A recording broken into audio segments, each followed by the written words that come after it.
Elle a dit, au moins, mon ex voyait les choses en plus grand pour nos anniversaires. Tout le monde a ri. J'ai souri, j'ai dit une phrase et je suis parti. Elle pensait que je réagissais de manière excessive. Son père pensait autrement. La banque aussi. Le juge aussi. Le temps qu'elle réalise ce qu'elle avait perdu, j'étais déjà parti. Je m'appelle Paul Brox. J'ai 50 ans et j'ai passé les 22 dernières années à bâtir de zéro une entreprise de fourniture d'équipements industriels. J'ai commencé dans un entrepôt loué avec un seul camion et un rêve. Aujourd'hui, j'ai des contrats avec la moitié des usines de 3 États.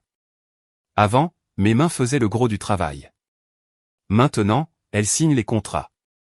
Mais ce soir-là, ces mêmes mains serraient un verre de vin si fort que j'ai cru qu'il allait se briser. Claire était assise en face de moi dans cette robe noire qu'elle savait que j'adorais. Ses cheveux étaient parfaits, son sourire éclatant. Elle avait toujours été belle. C'est ce qui m'avait attiré il y a 15 ans, lorsque nous nous sommes rencontrés lors d'un événement caritatif organisé par son père. Elle avait 23 ans, fraîchement diplômée, pleine de vie. Moi, j'en avais 35, j'étais divorcé et j'essayais de me reconstruire après l'effondrement de mon premier mariage sous le poids de mon obsession pour le travail. Claire me semblait être une seconde chance. Son fils, Kyle, n'était alors qu'un tout petit. Et quand elle m'a dit qu'elle ne savait pas qui était son père, juste quelques erreurs de sa jeunesse rebelle, je ne l'ai pas jugé. Je suis devenu le père de ce garçon dans tous les sens du terme. Mais ce soir-là, chez Marcelo S., quelque chose a basculé. Jérémy, mon soi-disant ami et l'un de mes plus gros clients, avait trop bu. Il a fait une blague sur les cadeaux d'anniversaire. Et Claire a ri de ce rire musical que j'aimais tant autrefois. Puis elle a lâché ça, d'un ton aussi désinvolte que si elle commandait un dessert, eh bien, au moins, mon ex était plus généreux question cadeau. Paul est plutôt un homme pragmatique. La table a explosé de rire. Jérémy s'est étouffé avec son vin. Sarah, sa femme, a eu le souffle coupé avant de glousser. Même David, du cabinet comptable, a tapé du poing sur la table. Claire a levé son verre, tout sourire. Oh mon Dieu, Paul, ne prends pas cet air si sérieux. Tu sais bien que je plaisante. Mais je n'étais pas sérieux. J'étais en train de calculer. J'ai posé ma serviette lentement, délibérément, et je l'ai regardée. Sans colère, sans blessure, je l'ai juste regardée. Merci pour ton honnêteté, Claire. Les rires se sont éteints. Pas de façon dramatique, ils se sont juste fondus dans un silence gêné. Soudain, les gens ont trouvé leurs assiettes fascinantes. Sarah s'est raclé la gorge. Jérémy a attrapé la bouteille de vin. Le sourire de Claire a vacillé. Chérie, c'est une blague. Tu n'es pas vraiment contrarié, si? Je me suis levé, j'ai boutonné ma veste et j'ai souri. Pas contre toi, contre personne en particulier. Si vous voulez bien m'excuser, ai-je dit, avant de sortir. Je n'ai pas fait d'esclandre. Je n'ai pas claqué de porte. Je suis juste parti. Derrière moi, j'ai entendu la voix de Claire, enjouée mais nerveuse, tenter de relancer la soirée, il est tellement bon joueur, vraiment. Mais je n'étais plus bon joueur. J'en avais fini d'être le choix sûr, le gars pragmatique, l'homme qui payait pour tout et encaissait les blagues avec le sourire. J'ai marché jusqu'à mon pick-up sur le parking, je me suis assis au volant et je n'ai pas démarré le moteur. Je suis resté là, dans le noir, à écouter ma propre respiration, sentant quelque chose en moi passer de la blessure à quelque chose de plus froid, de plus déterminé. Cette blague allait lui coûter plus cher qu'elle ne l'avait jamais imaginé. Et j'allais lui montrer exactement à quel point. Je ne suis pas rentré chez moi cette nuit-là. Pas tout de suite. Au lieu de cela, j'ai conduit jusqu'à l'entrepôt, celui où toute cette entreprise avait commencé il y a 22 ans. Il était minuit passé, mais j'avais toujours les clés de chaque serrure du bâtiment. De vieilles habitudes. J'ai traversé le quai de chargement plongé dans l'obscurité, passant devant des rangées de générateurs industriels et de systèmes hydrauliques, et j'ai gravi les escaliers métalliques jusqu'à mon ancien bureau. Le nouveau, en centre-ville, avait des sols en marbre et une vue sur le fleuve. Celui-ci avait des murs en béton et des souvenirs. Je me suis assis dans la chaise que j'avais achetée dans un vide-grenier en 1998, j'ai sorti mon téléphone et j'ai regardé les 17 appels manqués de Claire. 17, chacun commençait probablement par des larmes et se terminait par des excuses. Je n'ai écouté aucun message vocal. À la place, J'ai ouvert ma boîte mail et j'ai commencé à lire les messages que j'avais ignorés. Des contrats commerciaux, des demandes de clients, et puis, enfoui 3 semaines plus tôt, un email qui m'a glacé le sang. L'objet disait, « Papa, il faut qu'on parle ». Il venait de Kyle. Ma main s'est figée sur la souris. Kyle ne m'avait jamais appelé « Papa » par écrit. Il le disait toujours à voix haute, de façon décontractée, facile, comme si c'était la chose la plus naturelle au monde, mais il ne l'avait jamais tapé. J'ai cliqué. « Papa, je ne sais pas comment te dire ça. J'ai vu quelque chose sur le téléphone de maman il y a quelques mois. Je ne fouinais pas, je le jure. Elle l'a laissé allumer sur le comptoir de la cuisine. Et j'ai vu des messages d'un certain Rick. Ils n'étaient pas que des amis. J'ai fait des captures d'écran parce que je ne savais pas quoi faire d'autre. Je porte ça en moi et ça me tue. Je veux te le dire en face. Mais je me dégonfle à chaque fois. Je suis désolé. Je mets les fichiers en pièces jointes. Tu mérites de savoir. Je suis de ton côté, toujours. Kyle. 3 pièces jointes, toutes des captures d'écran. J'ai ouvert la première. Une conversation par SMS entre Claire et quelqu'un enregistré sous BR dans ses contacts. Les messages datés d'il y a 4 mois. D'abord dragueur, puis explicite. Des projets de rendez-vous. Des noms d'hôtels. Les moments où je serais en déplacement professionnel. La deuxième capture d'écran montrait une photo. Claire et un homme que je ne reconnaissais pas. Plus jeune, peut-être 35 ans.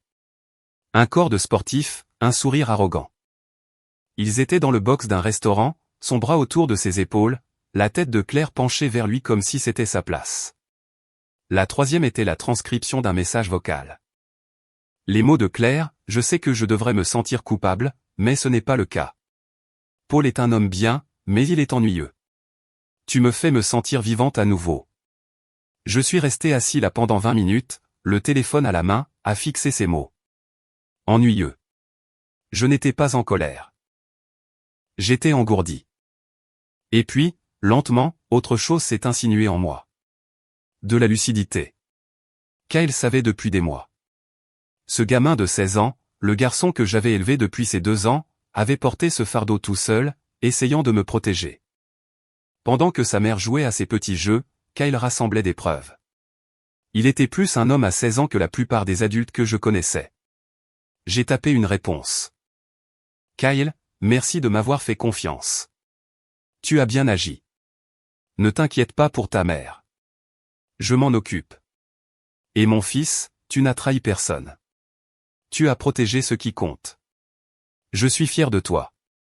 Reste à la maison ce soir si tu veux, ou viens à l'entrepôt si tu as besoin d'espace. Quoi qu'il en soit. Tu n'as pas d'ennui. Tu n'en as jamais eu. Papa. J'ai appuyé sur envoyer et je me suis adossé à ma chaise. Claire avait fait son choix. Elle m'avait humilié publiquement, trahi en privé, et avait sous-estimé la seule personne dans cette maison qui avait réellement une colonne vertébrale. Mon téléphone a vibré. La réponse de Kyle est arrivée rapidement. Je viens à l'entrepôt. Je ne veux pas être là quand elle rentrera. 20 minutes plus tard, des phares ont balayé le parking. La vieille Honda cabossée de Kyle s'est garée et le gamin a franchi la porte de l'entrepôt, portant un sac à dos et ayant l'air de quelqu'un qui retenait sa respiration depuis des mois. Je suis allé à sa rencontre. Il n'a rien dit, il a juste lâché son sac et s'est tenu là, les épaules tendues, les yeux rouges. Viens là, ai-je dit. Il a fait un pas en avant et je l'ai serré dans mes bras. Le gamin était plus grand que moi maintenant, mais il me faisait toujours l'effet du bambin qui grimpait sur mes genoux pendant les orages. Tu n'es pas seul là-dedans, lui ai-je dit doucement. On va s'en sortir, tous les deux. Il a hoché la tête contre mon épaule. Et pour la première fois depuis des mois, j'ai ressenti autre chose que de la colère. J'ai ressenti un but. Claire pensait avoir gagné. Elle pensait que la blague, la liaison, les mensonges, tout était sous son contrôle. Elle se trompait. Et elle était sur le point de découvrir à quel point. Kyle est resté à l'entrepôt cette nuit-là. Nous avons installé un lit de camp dans la salle de repos et j'ai préparé du café pendant qu'il déballait son ordinateur portable. Le gamin avait anticipé. Il avait tout sauvegardé sur un cloud, fait des copies, et même imprimé certains des pires messages pour les glisser dans un dossier étiqueté devoir de maths. Depuis quand es-tu devenu si malin, ai-je demandé en glissant un mug vers lui. Il a haussé les épaules sans croiser mon regard. Je regarde beaucoup d'émissions criminelles et je savais que si je devais faire ça, je devais le faire bien. Je me suis assis en face de lui. Tu n'aurais rien dû avoir à faire. Ce n'est pas à toi de porter ce fardeau. C'est ma mère, a dit Kyle doucement. Mais tu es mon père et elle t'a fait du mal. Ça devient aussi mon problème. Je ne savais pas quoi répondre à ça, alors j'ai juste hoché la tête. Nous avons passé les 3 heures suivantes à tout passer en revue. Les messages, les reçus d'hôtel, les photos. Kyle avait même retrouvé le type sur les réseaux sociaux. Rick Valdez, 36 ans, coach sportif dans une salle de sport UP du centre-ville. Divorcé, sans enfant. Son profil était rempli de selfies torse nu et de citations de motivation sur le fait de vivre sa vérité. Un beau spécimen, a marmonné Kyle en faisant défiler l'Instagram de Rick. Maman l'a rencontré à la salle de sport il y a 6 mois. Elle a commencé à y aller tous les matins avant le travail. Elle disait qu'elle voulait se remettre en forme, et on a compris comment. Elle a commencé à s'habiller différemment. À se maquiller avant le sport plutôt qu'après. Et elle rentrait de plus en plus tard. Puis un jour, j'ai vérifié l'application de localisation de ma famille. Elle n'était pas à la salle de sport. Elle était dans un hôtel. Un gamin intelligent. Terriblement intelligent. J'ai affiché le contrat de mariage sur mon ordinateur. Claire et moi l'avions signé il y a 12 ans quand nous nous étions mariés. Son père, Gérald, avait insisté. À l'époque, j'avais pensé que c'était exagéré. Maintenant, j'en étais reconnaissant. La clause 14C m'a sauté aux yeux, en cas d'infidélité documentée ou d'humiliation publique de l'une des parties, la partie lésée peut activer des protocoles de protection des actifs, y compris, mais sans s'y limiter. La séparation des comptes joints et la révocation de l'accès aux biens partagés. J'avais mis cela en place avec mon avocat des années auparavant, quand j'étais encore à vivre de mon premier divorce. Claire avait ri en le signant. Nous n'aurons jamais besoin de ça, avait-elle dit. Je ne vais nulle part. Faux. J'ai passé un appel à 2 heures du matin. Je ne m'attendais pas à une réponse, mais Robert Kimble, mon avocat, a décroché à la 3e sonnerie. Il avait 70 ans, était retiré des tribunaux, mais gardait encore quelques clients privés. Dont moi. Paul, a-t-il dit, la voix éraillée par le sommeil. J'espère que c'est une bonne raison. Non, mais j'ai besoin de toi demain matin. Tôt. Il est resté silencieux un instant. Alors elle t'a trompé. Ce n'était pas une question. Ouais. Tu as des preuves. Plus qu'il n'en faut. Bien. Viens à mon bureau à 7 heures. Apporte tout. Il a raccroché. Kyle m'a regardé de l'autre côté de la table. Que se passe-t-il maintenant? Maintenant, ai-je dit en fermant l'ordinateur portable, on exécute. Ta mère croit qu'elle joue aux échecs, mais elle ne sait pas que je prépare ce coup depuis 12 ans. Et moi, a demandé Kyle. Sa voix était assurée, mais je pouvais entendre l'inquiétude en dessous. Où est ma place dans tout ça? J'ai croisé son regard. Tu es mon fils. Ça ne changera jamais. Je me fiche de ce que dit un test ADN ou de ce que la biologie prétend. Tu es à moi et quand ce sera fini, c'est toi qui choisiras où tu veux être. Pas de pression, pas de culpabilité, juste un choix. Sa mâchoire s'est contractée. Il a hoché la tête une fois, puis 2. Je te choisis. Alors c'est bon, ai-je dit. Maintenant, va dormir. La journée de demain va être longue. Il s'est levé, a pris son sac et s'est dirigé vers la salle de repos. À la porte, il s'est arrêté. Papa? Ouais. Merci de ne pas t'être effondré. J'ai souri, bien que le sourire n'ait pas atteint mes yeux. Je garde ça pour plus tard. Pour l'instant, j'ai du travail. Il est parti, et je me suis tourné vers mon ordinateur, ouvrant les comptes bancaires, les actes de propriété, les documents de l'entreprise, tout ce que Claire pensait que nous partagions. Avant le lever du soleil, j'avais transféré la moitié de nos économies communes sur un compte personnel, activé la clause du contrat de mariage via Robert, et lancé les démarches pour bloquer son accès à la maison. Elle avait fait une blague à mes dépens. Maintenant, elle allait apprendre ce qu'il en coûte d'humilier un homme qui a passé 20 ans à bâtir des empires à partir de rien. Claire est rentrée à la maison à 3 heures du matin. J'ai entendu la porte du garage s'ouvrir depuis le bureau de l'entrepôt, où je surveillais les caméras de sécurité que j'avais installées il y a 6 mois. Encore une chose qu'elle ignorait. Je l'ai regardée trébucher à l'intérieur, toujours dans cette robe noire, ses talons à la main. Elle a vérifié le salon, la cuisine, puis est montée dans notre chambre. Elle l'a trouvé vide. Je l'ai vu sortir son téléphone, composer mon numéro. Il a sonné sur le bureau devant moi. J'ai laissé le répondeur prendre l'appel. Elle a réessayé, encore et encore. 6 fois en 10 minutes. Puis elle a appelé Kyle. C'est à ce moment-là que j'ai pris mon téléphone et que je lui ai envoyé un texto. Ne réponds pas, laisse-la mariner. Sa réponse est arrivée vite, déjà fait. À 7 heures du matin, je suis entré dans le bureau de Robert Kimble au centre-ville. Il était déjà là, un café à la main, ses lunettes de lecture posées sur le nez. Il a levé les yeux quand je suis entré. « Tu as une mine affreuse », a-t-il dit. Je me sens encore pire. Tant mieux.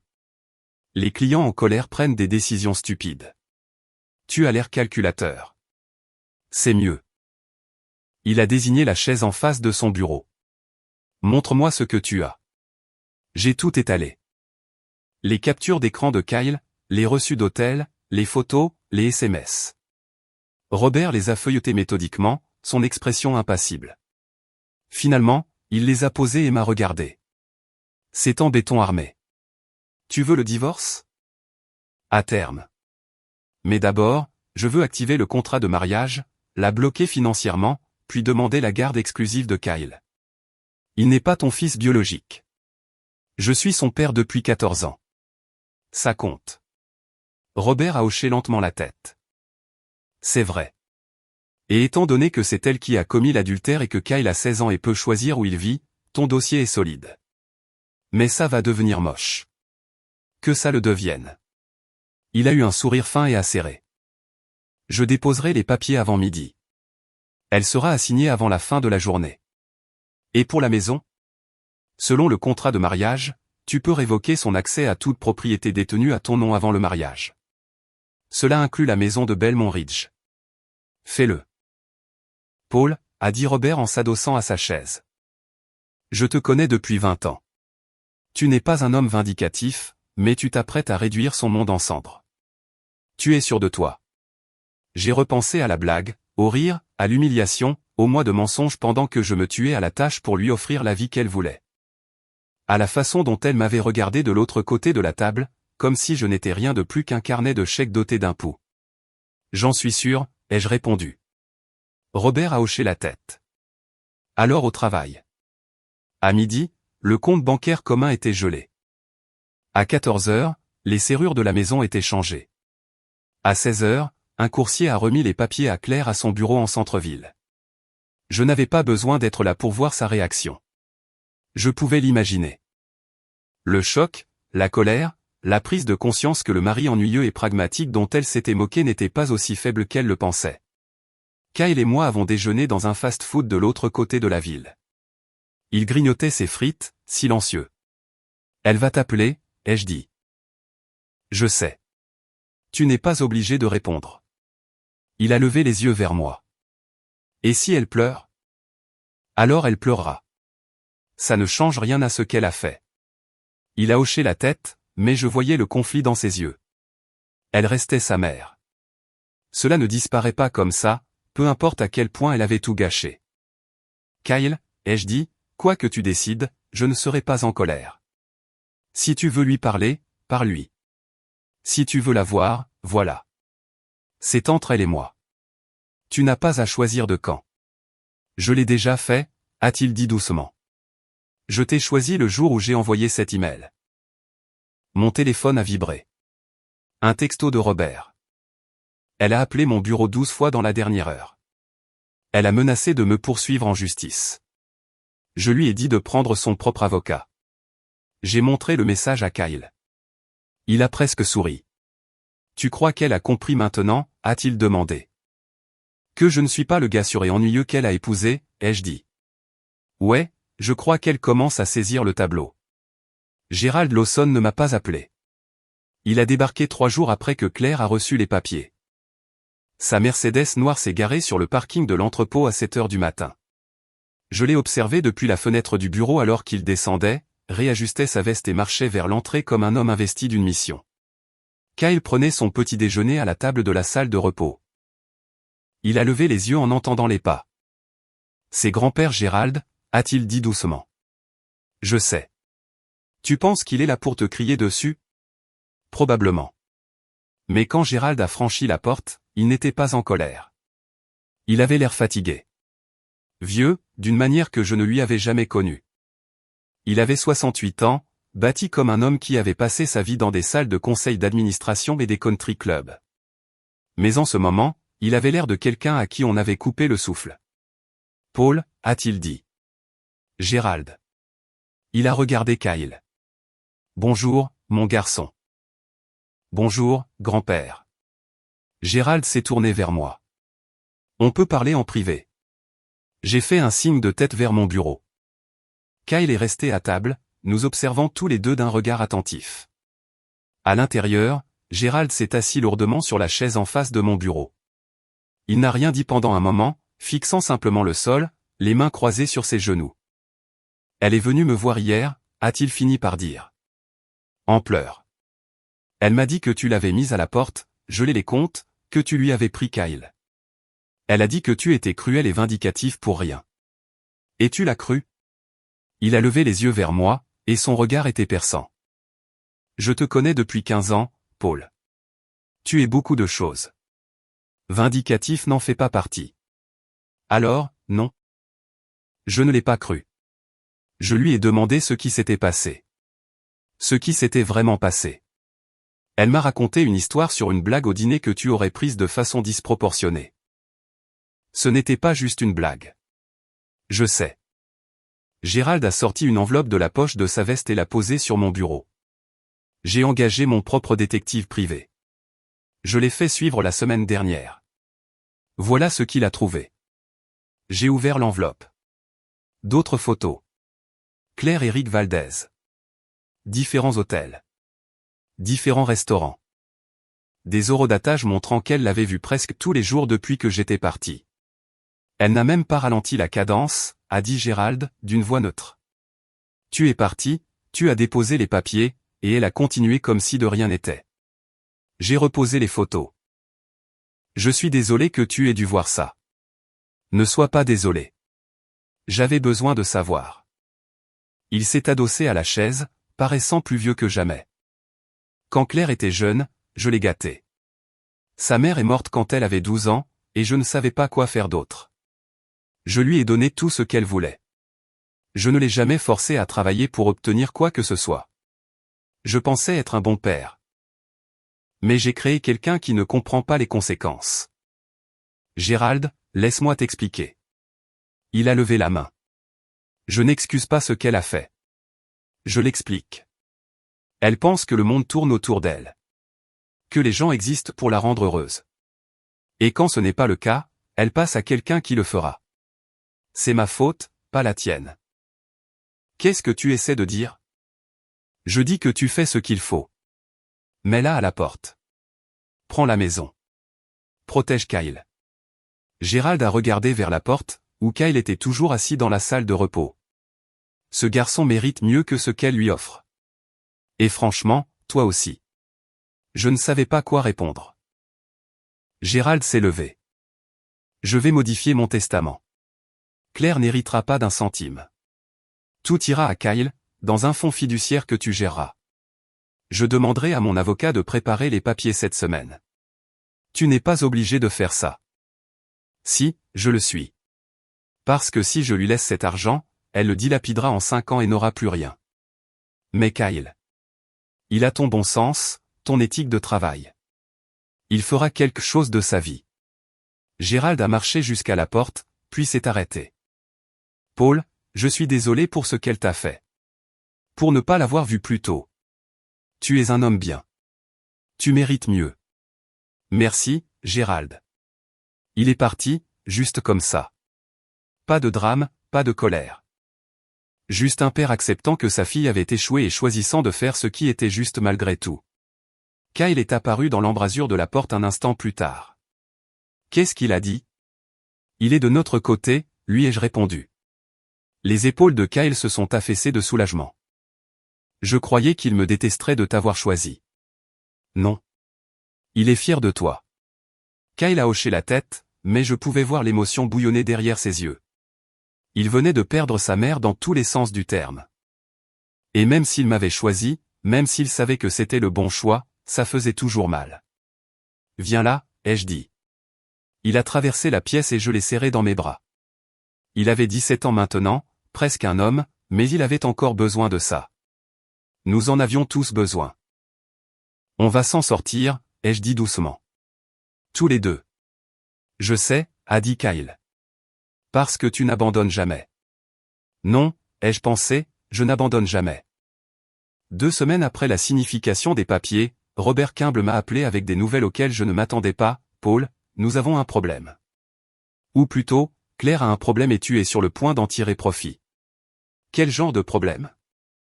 Je passais en revue les dossiers financiers pour la procédure de divorce.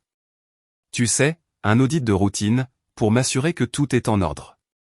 J'ai trouvé des irrégularités. Je me suis redressé. Quel genre d'irrégularité?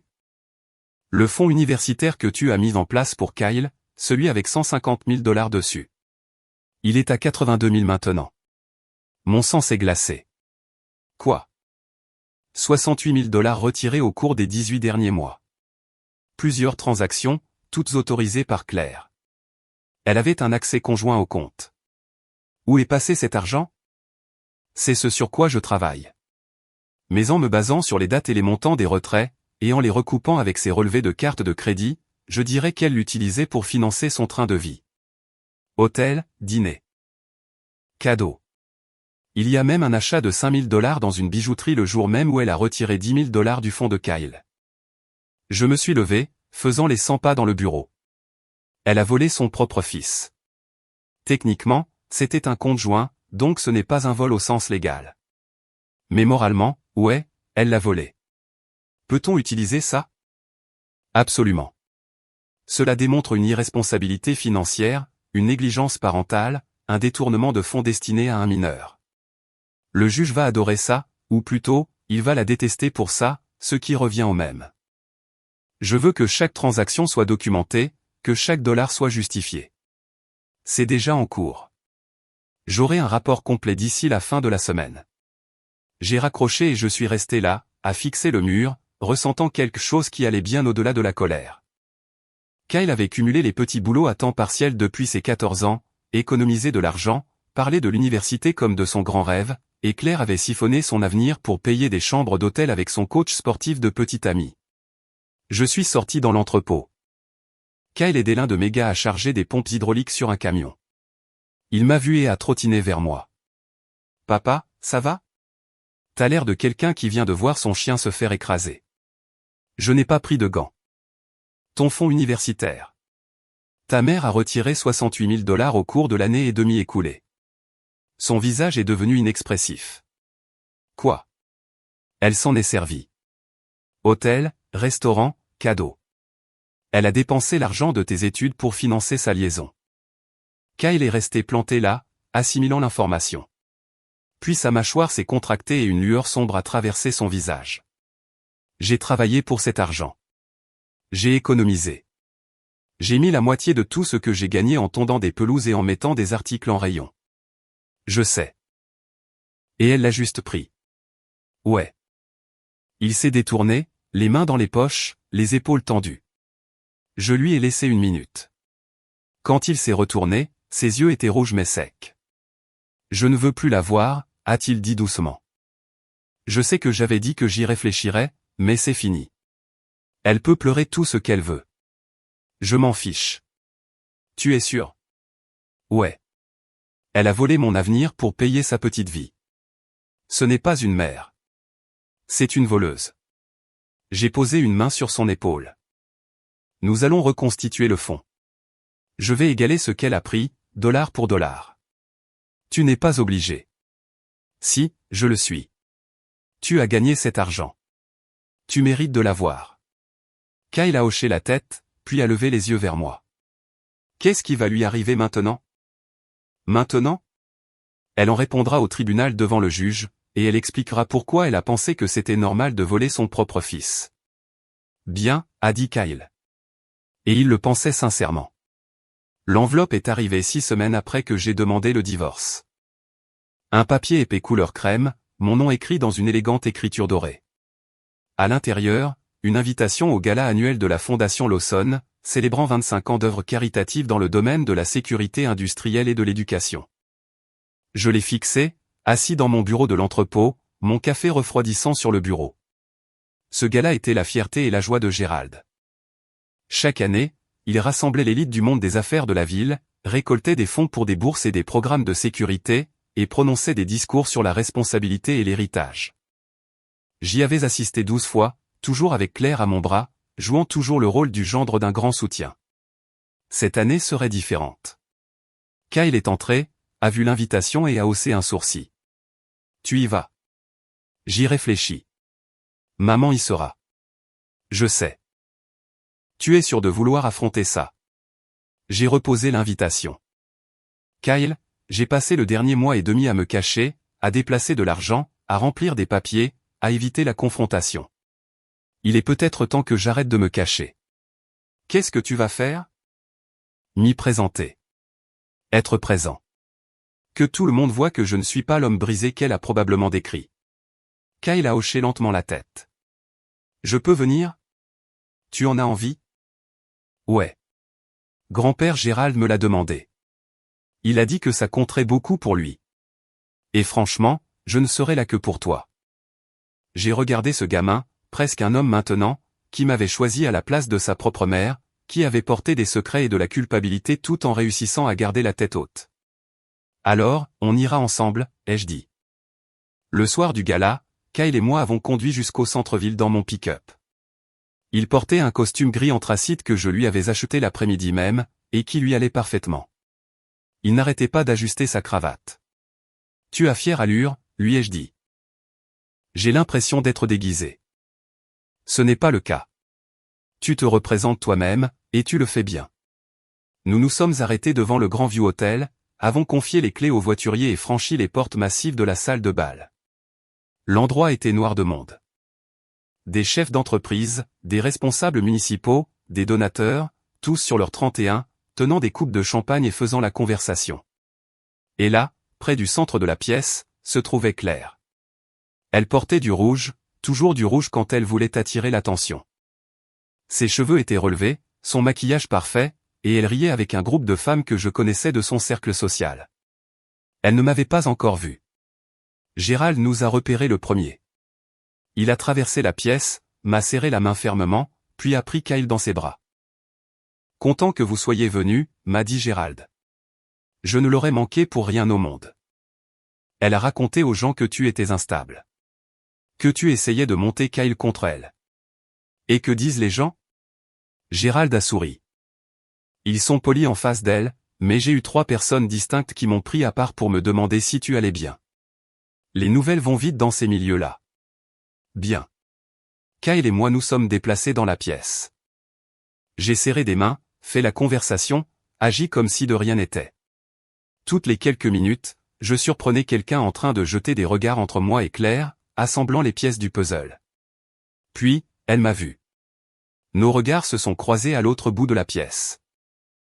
Son sourire s'est figé. La coupe de champagne dans sa main a légèrement tremblé. Je n'ai pas détourné les yeux, je l'ai fixé calmement, de façon soutenue, jusqu'à ce qu'elle se retourne vers son groupe. Papa, a chuchoté Kyle. Elle a l'air morte de peur. Elle a de quoi. La soirée a suivi son cours. Le dîner a été servi. Gérald a prononcé son discours, remercié les donateurs, annoncé les bénéficiaires des bourses, et puis, à la fin, il a fait quelque chose d'inattendu. Avant de conclure cette soirée, a dit Gérald au pupitre, je veux saluer quelqu'un qui incarne les valeurs que défend cette fondation. Quelqu'un qui bâtit, qui crée, qui offre des opportunités aux autres. Paul Brox, voudriez-vous vous lever? Je me suis levé, surpris. Paul a commencé avec rien et a fait de Brooks Industrial Supply l'un des entrepreneurs les plus fiables de l'État. Il emploie plus de 60 personnes. Il est un partenaire de cette fondation depuis des années, finançant discrètement des bourses. Sans jamais demander de reconnaissance. Et plus important encore, il a été un père pour mon petit-fils, Kyle, qui est ici ce soir, et qui est devenu un jeune homme remarquable grâce à l'influence de Paul. Des applaudissements ont rempli la salle. J'ai vu le visage de Claire pâlir. Gérald a continué, la famille n'est pas toujours une question de sang. C'est parfois le choix que nous faisons d'être là, de faire le travail, d'être présent. Paul a fait cela, et nous lui en sommes reconnaissants. Je me suis rassis. Kyle m'a serré l'épaule. J'ai regardé autour de la pièce. Les gens me regardaient différemment maintenant. Non pas avec pitié ou curiosité, mais avec respect. Claire est partie 10 minutes plus tard. Elle n'a dit au revoir à personne. Elle est juste sortie, ses talons claquant sur le marbre. Kyle l'a regardée partir. Elle ne s'attendait pas à ça. Non, ai-je dit. Elle ne s'y attendait pas. Et c'était bien le but. Claire a essayé de m'approcher à 3 reprises ce soir-là au gala. À chaque fois, quelqu'un l'a interceptée.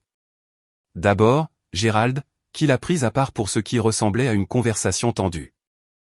Puis une de ses amies, qui lui a chuchoté quelque chose qui l'a fait rougir. La 3e fois, j'ai simplement fait demi-tour et marché dans l'autre direction. À la fin de la soirée, elle était furieuse. Kyle et moi marchions vers le stand du voiturier lorsqu'elle nous a rattrapés dans le hall. Paul, a-t-elle appelé? Je me suis arrêté, je me suis retourné. Kyle, reste près de moi. Claire avait l'air différente de près, fatiguée sous son maquillage, plus mince que dans mes souvenirs. Ses yeux étaient durs. Il faut qu'on parle, a-t-elle dit. Non, nous n'en avons pas besoin. Si, il le faut. Tu montes tout le monde contre moi. Mon propre père vient de m'humilier devant 200 personnes. Il m'a reconnu pour mon travail. Ce n'est pas une humiliation. Tu sais ce que je veux dire. Sa voix a monté. Tu l'as empoisonné. Tu m'as pris Kyle. Tu m'as enfermé hors de ma propre maison. C'est de la folie. Ma maison, ai-je dit calmement. Celle que j'ai achetée 7 ans avant notre mariage. Celle qui est uniquement à mon nom. Elle a hésité. Nous avons construit une vie là-bas. Tu as construit des mensonges là-bas. Moi, j'ai construit une vie. Il y a une différence. Kyle a bougé à côté de moi, mal à l'aise mais silencieux. Claire l'a regardé et son expression s'est adoucie. Kyle, chérie, est-ce qu'on peut parler? Juste toi et moi. Non, a dit Kyle doucement. Je t'en prie. Je suis ta mère. Tu as volé l'argent de mon université pour payer ta liaison, a dit Kyle, la voix ferme. Tu n'as plus le droit de t'appeler ma mère. Le visage de Claire est devenu livide. J'allais le rembourser. J'en avais juste besoin. Tu avais besoin de quoi? L'a interrompu Kyle. De chambres d'hôtel, de bijoux, de tout ce qui te rendait heureuse pendant que papa se tuait à la tâche pour tout te donner? Kyle. J'ai fini, a dit Kyle. Je t'ai laissé des chances. J'ai gardé le silence quand j'aurais dû dire quelque chose. Mais tu as continué. Tu ne t'es pas arrêté. Tu n'as même pas ralenti. Alors, non, maman. Nous ne parlerons pas, les yeux de Claire se sont remplis de larmes. De vraies larmes, ai-je pensé. Mais je ne pouvais pas dire si elles coulaient pour Kyle ou pour elle-même. Elle s'est tournée vers moi. Tu as fait ça. Tu l'as monté contre moi. Non, ai-je répondu, tu as fait ça toute seule. J'ai juste arrêté de te protéger des conséquences. J'ai fait une erreur. Ce n'était pas une erreur. C'était des mois de mensonges. C'était voler ton propre fils. C'était m'humilier devant nos amis. C'était choisir quelqu'un d'autre plutôt que ta famille, encore et encore. Elle a ouvert la bouche pour répondre, mais aucun son n'en est sorti. Je me suis approché, baissant la voix pour qu'elle seule m'entende. Tu as fait une blague au dîner au sujet de ton ex. Tu as dit qu'il voyait les choses en plus grand pour les cadeaux. Tu voulais que tout le monde se moque de moi, qu'il me voie comme le gars ennuyeux et pragmatique qui n'était pas à la hauteur. Son visage a rosi. Mais voilà le truc, Claire. Ton ex t'a peut-être offert de plus gros cadeaux, mais moi, je t'ai offert une vie, un foyer, une famille, et tu as tout gâché pour des frissons bon marché et une compagnie qui l'était encore plus. Je me suis retourné pour partir, puis je me suis arrêté. Encore une chose, ai-je dit en la regardant une dernière fois. Tu as dit aux gens que ton ex voyait plus grand, mais au moins, je suis celui que les gens respectent. Ces mots ont frappé comme un marteau.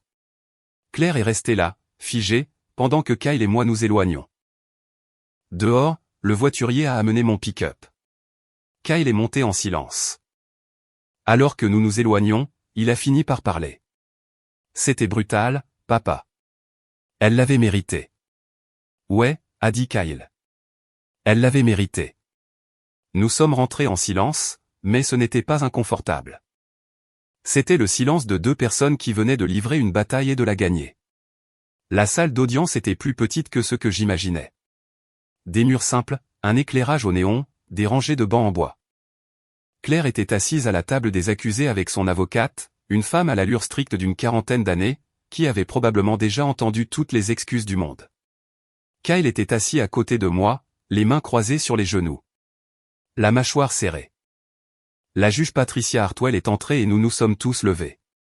Elle avait la soixantaine, les cheveux gris tirés en arrière, des yeux à qui rien n'échappait.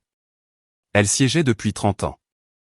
Robert m'avait prévenu qu'elle n'avait aucune patience pour les petits jeux. « Asseyez-vous » a dit la juge Hartwell. L'audience a duré 2 heures.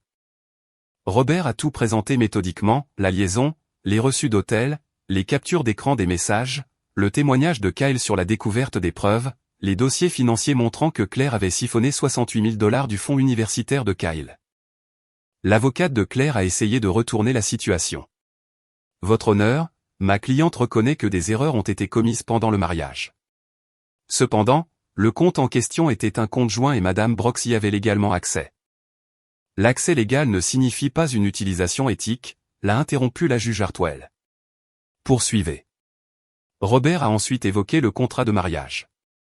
Clause 14C, humiliation publique et infidélité documentée. Il a diffusé l'enregistrement audio du dîner d'anniversaire, enregistré par l'un des invités qu'il avait fourni volontairement. La voix de Claire faisant la blague, les rires, ma réponse. La juge a écouté sans aucune expression. Finalement, elle a posé son stylo et a regardé les deux avocats. Autre chose ? Votre honneur, a dit l'avocate de Claire, nous souhaitons demander la garde partagée de Kyle Brox et une division des biens matrimoniaux selon les directives standards de l'État. La juge Hartwell s'est tournée vers Kyle. Monsieur Brox, vous avez 16 ans, vous êtes assez grand pour avoir votre mot à dire. Avec qui voulez-vous vivre ? Kyle s'est levé. Sa voix était assurée. Avec mon père, votre honneur. Paul Brox. Il est mon père depuis que j'ai 2 ans. C'est lui qui a été là pour moi. C'est en lui que j'ai confiance. Et votre relation avec votre mère ? Elle a volé l'argent de mon université pour financer une liaison. Je ne veux pas vivre avec elle. La juge Hartwell a hoché la tête. Asseyez-vous, mon garçon. Elle a regardé les documents devant elle pendant un long moment. Puis elle a pris la parole. Madame Brox, j'ai examiné les preuves présentées aujourd'hui. La liaison est documentée et incontestée. Le détournement financier du fonds d'éducation de votre fils est documenté et incontesté. Le contrat de mariage est valide et applicable. Par conséquent, je rends la décision suivante. Elle a levé les yeux directement vers Claire. La garde exclusive de Kyle Brox est accordée à Paul Brox, avec des droits de visite pour Madame Brox à la discrétion de Kyle. Et non à la vôtre. La maison de Belmont Ridge reste la propriété exclusive de Paul Brox conformément au contrat de mariage. Les biens communs devront être divisés à 60 à 40, avec 60% pour Monsieur Brox en raison de votre faute financière. Madame Brox. Vous êtes condamnée à rembourser les 68 000 $ retirés du fonds d'éducation de Kyle dans un délai de 18 mois, avec intérêt. Le visage de Claire est devenu livide. De plus, a poursuivi la juge Hartwell, je vous ordonne de suivre un conseil financier obligatoire et de fournir des rapports trimestriels à ce tribunal concernant votre plan de remboursement. Ce n'est pas une demande. C'est un ordre. Est-ce que vous comprenez ? Oui, votre honneur, a murmuré Claire. Bien. La séance est levée. Le coup de maillet a retenti. À l'extérieur du tribunal, Kyle et moi nous tenions sur le parking. Il était silencieux, assimilant ce qui venait de se passer. « Ça va ?» ai-je demandé. « Ouais. Je ne pensais pas que ça paraîtrait si définitif. » « C'est définitif. C'est le but. » Il a hoché la tête. « Et maintenant, qu'est-ce qu'on fait ? » « Maintenant, on rentre à la maison. On reconstitue ton fonds universitaire. Tu finis le lycée. Tu postules pour l'université. Tu vis ta vie. Et ta mère, elle se débrouille avec la sienne. Ce n'est plus ta responsabilité. » Kyle m'a regardé. « Merci, papa, de t'être battu pour moi. » « Toujours, ai-je dit. C'est ce que font les pères. » Nous sommes rentrés ensemble en voiture, et pour la première fois depuis des mois, le poids qui pesait sur nos épaules à tous les deux s'était envolé. 2 ans peuvent tout changer. Kyle a obtenu son diplôme de fin d'études secondaires avec mention. Il a été accepté dans 3 universités et a choisi l'ingénierie mécanique à l'université d'État. Son fonds universitaire a été entièrement restauré, et même plus. J'ai égalé chaque dollar que Claire avait pris et j'ai ajouté 50 000 $ supplémentaires pour faire bonne mesure. Claire a déménagé dans un appartement de l'autre côté de la ville et a trouvé un emploi dans la vente au détail, chose qu'elle n'avait jamais faite auparavant. Gérald lui a coupé les vivres et a tenu parole concernant son testament. Elle a remboursé le fonds d'éducation par mensualité. Elle n'a jamais manqué un paiement. Je lui accorde au moins ça. Kyle l'a vu de temps en temps. Un café, un déjeuner, des conversations prudentes. Elle s'était excusée à maintes reprises, mais Kyle a gardé ses distances. Certaines blessures guérissent, d'autres ne font que se cicatriser. Gérald est décédé il y a 8 mois. Une crise cardiaque, rapide et indolore. Il a tout laissé à Kyle, dans un fonds dont je suis l'exécuteur. Claire n'a rien eu. Aux funérailles, elle s'est tenue au fond. Elle n'a parlé à personne. Kyle a prononcé l'éloge funèbre, a parlé d'intégrité, d'être présent, et d'être l'homme que son grand-père croyait qu'il pouvait être. Moi, j'ai continué à travailler, j'ai développé l'entreprise, j'ai ouvert un 2e entrepôt, j'ai embauché 20 personnes de plus. Je suis resté célibataire, concentré sur la construction de quelque chose de durable. Et puis, un mardi de septembre, j'ai rencontré quelqu'un. Elle s'appelait Beth, 42 ans, divorcée, avec 2 enfants. Elle est venue à l'entrepôt pour chercher des pièces industrielles pour son atelier d'usinage. Nous avons parlé affaires pendant 1 heure. Puis elle m'a demandé si je voulais prendre un café. J'ai dit oui. Nous avons pris notre temps. Des dîners, des films, de longues conversations sur tout et sur rien. Elle ne voulait rien de moi si ce n'est ma compagnie, et c'était exactement ce dont j'avais besoin. Kyle l'a rencontré au bout de 3 mois et ils se sont tout de suite bien entendus. Elle le traitait comme un adulte, lui posait des questions sur ses études, ses projets, et n'essayait de remplacer personne. Elle existait simplement à nos côtés. Pour le 19e anniversaire de Kyle, nous avons dîné à la maison, juste nous 3. Beth a cuisiné, elle y tenait. Kyle a raconté des anecdotes sur l'université, sur ses projets d'ingénierie, sur la vie qu'il était en train de se bâtir. À la fin de la soirée, alors que Beth partait, Kyle m'a pris à part. « Je l'aime bien, papa. Elle est bien pour toi. » « Ouais. Ouais. Tu mérites d'être heureux. »« Toi aussi, fiston. » Il a souri de toutes ses dents. « Je le suis.